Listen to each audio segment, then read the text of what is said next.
Well, I'll tell you what I want, what I really, really want. Yeah, but do you really? I wanna, I wanna, I wanna, I wanna. Yeah, but do you though? What? Do you really want this? Of course I do. Why? Because it's important. Why? I beg your pardon? Why? Because it deters. Whom? I beg your pardon? Whom? Whom does it deter? Well, the Russian. Why? I beg your pardon? Why? Because they know that if they were to launch an attack, I'd press the button. You would? Yes, I certainly would. Well, I think I certainly would. Yes. Love that show. But I also love the demonstration of the difference between saying you want, or in that case, are in favour of something, and having the reasoning to back up your choices. Today's Bad Fitness Questions covers more ground in this area. Remember, these are not bad questions because they are in any way stupid. Well, most of them. It's just that they're mostly rushed, poorly thought out, and are unlikely to achieve anything positive. Short on time and want to know how to sleep less in a way that works for you, or maybe you have the time but can't motivate yourself to do the things you feel you should, like head to the gym. Well, this video's got you covered, so let's get started.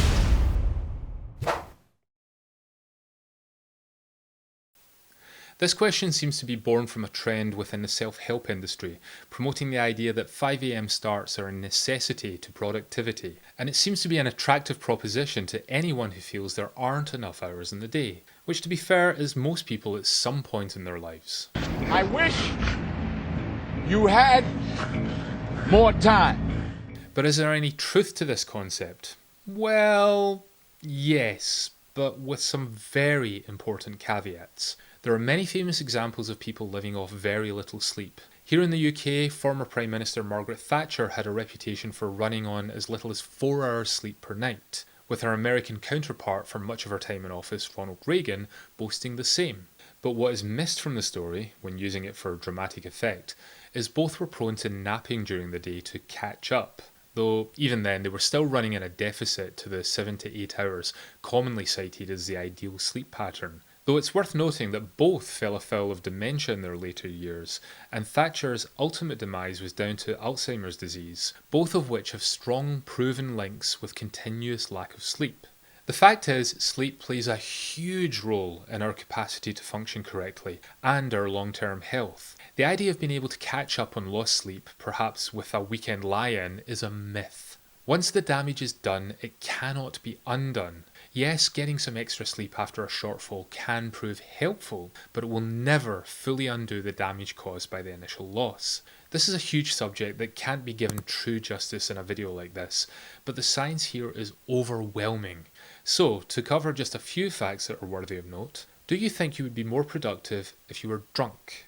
A study in Australia showed conclusively that being awake for 19 hours caused the same level of cognitive impairment as being legally drunk. Put another way, if you were to wake up at 5 a.m, work through the day, then head out to socialise with friends who are drinking, yet you did not touch a drop of alcohol. If you then drove home at midnight, you would be just as cognitively impaired in your ability to drive as a legally drunk driver. So, how productive do you feel you're likely to be with those extra hours if you're as focused as someone who is drunk?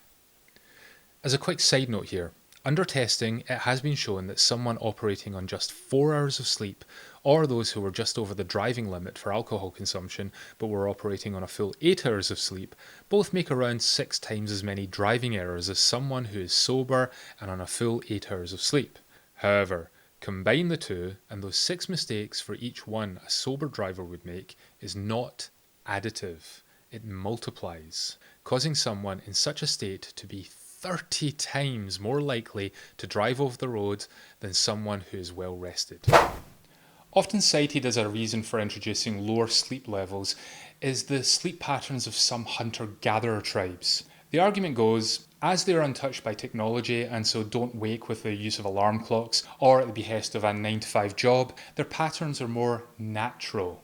And with specific tribes, under testing, shown to be averaging around 6 hours of sleep in the summer and a little over 7 hours in the winter, then this is clearly the natural route to take. Many newspaper headlines jumped on this when it came out, but dig a little deeper and you find flaws in the argument. Firstly, the tests were conducted using wristwatches designed to measure sleep patterns, which are not, by any stretch, laboratory conditions. The results estimated a sleep range of 6 to 7.5 hours of actual sleep. But the tribespeople were giving themselves a sleep opportunity each night of 7 to 8.5 hours. In other words, they would go to bed for between 7 and 8.5 hours. They just didn't fall asleep instantly on doing so. This pattern is therefore like the modern advice of 7 to 9 hours in bed recommended by most sleep experts. Note here that there is a difference between actual sleep and sleep opportunity. Going to bed for the recommended 8 hours does not mean 8 hours of sleep. It's more likely to follow natural circadian rhythms, which is around 90-minute sleep cycles for most people, and generate 7.5 hours, assuming you don't suffer from sleep apnea, insomnia, or have gone to bed overly stimulated or in a poor sleeping environment. Push for the 6-hour window of sleep opportunity though, and now you're looking at around 5.5 hours of sleep, which doesn't fall into a natural 90-minute pattern, so it's likely to result in just 3 full sleep cycles, totaling 4.5 hours. And given the nature in which these sleep cycles operate, this can be extremely harmful. The reason being, the patterns are not repetitive. Each cycle shifts in function throughout the night, varying the emphasis from NREM sleep to REM sleep as the cycles go on. Whilst NREM sleep, which is emphasised in the early cycles of sleep, is, in very basic terms, a clear out and tidy up process that's completely necessary for learning and healthy brain functions, REM sleep, which is given more weight as your sleep continues, acts as a sort of self-therapy session, strengthening connections in the brain as needed, but also aids in de-stressing and improving mental health. Further, should you attempt to diet but fail to get enough sleep, the process becomes futile. Most of your weight loss is likely to come from lean body mass rather than fat, plus too little sleep shifts your hormonal patterns, making you feel hungrier while suppressing signals of satiety. So despite being full, you want to eat more. The takeaway is that lack of sleep is dangerous, unproductive, and is not a system that can be overwritten. Yes, it may be possible to survive on less sleep. The human body is incredibly sophisticated at adapting for survival, but there is a big difference between surviving and thriving. Lack of sleep is as dangerous as being drunk. It reduces cognitive function, leading to more errors and less productivity. It's intrinsically linked to serious health risks, amongst other issues I haven't had time to touch on here, and it's arguably more important for our health, body composition and well-being than either diet or exercise, vastly reducing the benefits or impact of either. Getting enough sleep could therefore be considered an investment in productivity, learning, health and well-being. It may appear to be costing you time, but that investment is buying you back more time in the long run. Does this mean you can't stay up late for a deadline, you should never go out with friends, or that getting up early is a bad thing?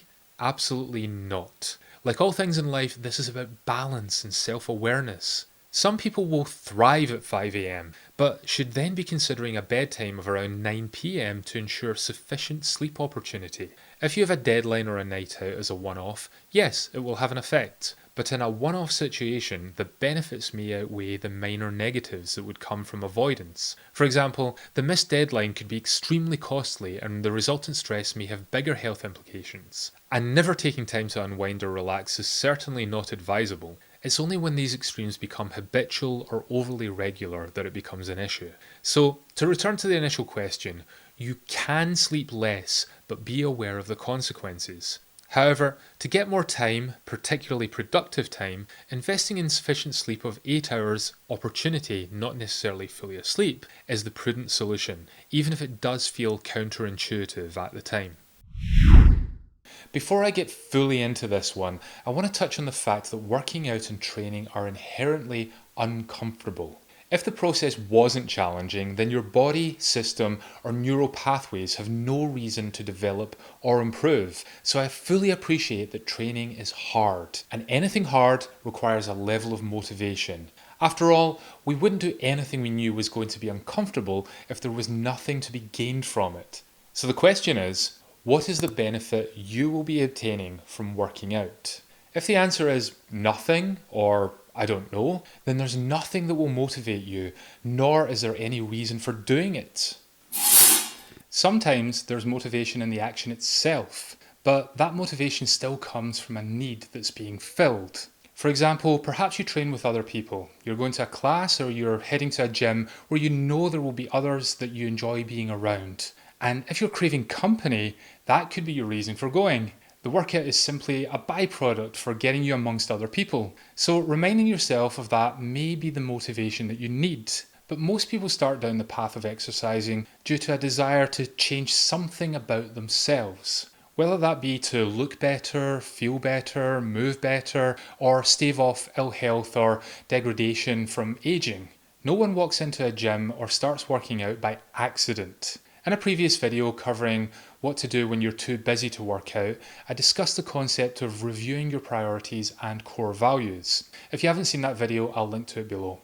Once you understand what is truly important to you and the effects of your actions on these priorities, then you can mentally compare your current actions and choices to that outcome. You have the choice between heading to the gym for a workout or heading to the couch to watch a movie. If you have no emotional attachment to the purpose of the workout, it's just something you want, but you haven't connected to it as one of your highest priorities in life, nor have you connected its significance to anything that does have that level of importance, then you're going to choose the couch every time, because that is the path of least resistance. If, however, you've previously reflected on your life goals and priorities, and you've concluded that improved fitness is of the highest priority as it's the driving force behind all your current life goals and aspirations, then by connecting to that and comparing that to a night on the couch, you'll now make an informed decision.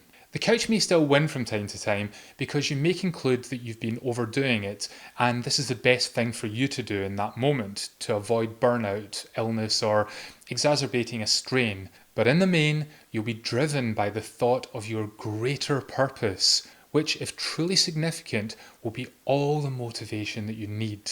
A good way to assess if you're getting this right is to reflect on moments of regret. If you choose the couch, then regret it the next day, you're not making choices for yourself. You have bad habits that you are defaulting to. But at least now you know what to address. If, however, you make your decision and continue to feel good about it when the moment's passed, then it was likely the right decision for you. That said, if you've chosen a method for improvement that you loathe, perhaps you hate going to the gym, but you keep pushing yourself to do it because you feel you're supposed to, ultimately you'll convince yourself not to go. You may continue to regret your choices, but you're unlikely to change your habits because the change is too uncomfortable or unappealing, so your subconscious mind will continue to find justifications for avoidance.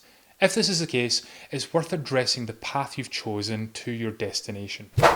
I discussed this in the video on whether playing sport is more beneficial than going to the gym. Again, I'll link to this below. More people tend to stick to a sporting activity they enjoy than a fitness routine. So, if you hate going to the gym but can find a sport you enjoy playing, then the solution is right there. Some people feel that they must invest in motivation by hiring a personal trainer or a fitness coach. If this is just for habit forming purposes or because you have difficulty focusing on one path, then that could be a worthwhile investment.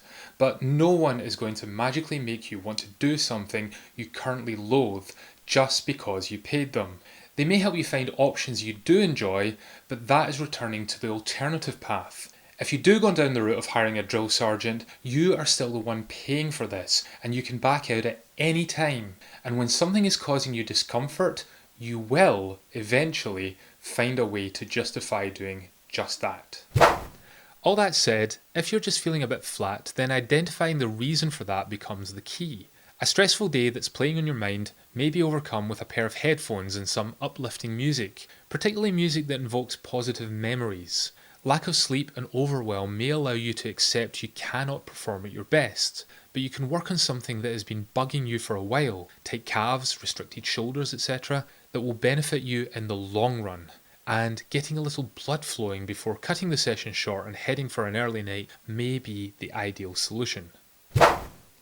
Not all workouts have to hit the heights of perfection, but if you need to motivate yourself and continually fail to do so, then there is an emotional disconnect with the goal that is driving you, or you've chosen the wrong method for improvement.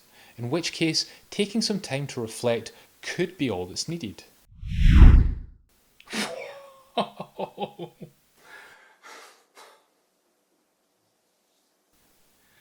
This is a genuine question asked on Quora, to which I gave the following answer. There are fully grown adults who weigh less than 143 pounds. So what you're asking is, how do I burn off the weight of a full adult in a month? Even if this were possible, it would be exceedingly dangerous and unsustainable. My question would therefore be, why 143 pounds? And why 30 days? What's so significant about this? And why is it so crucially important now? Because it will have taken a lot longer than 30 days to add that weight. Often with these questions, I will try to surmise what the intent is behind them and try to reframe things in a way that there could be a positive takeaway. But this is such a huge extreme of a question. I'm not sure if it's genuine or trolling to see who might answer. I'm sure the person that wrote this question, and anyone who asks such extreme questions, knows they're asking the impossible, but put the question out there in desperate hope that there might be an answer.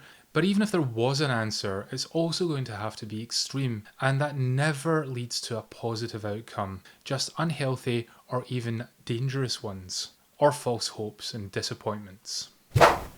You might think that was extreme, but you would like to know how fast you'll see results or what weight you should be aiming for in your lifts to be making good progress. If you have any thoughts like that, then you should watch this video next. Or if you have a question you genuinely would like addressed, let me know in the comments below. And if you've ever wondered what's the best supplement for burning fat, then you might want to hit subscribe, because I'll be covering that very subject and many more, including some crazy ones, in an upcoming video.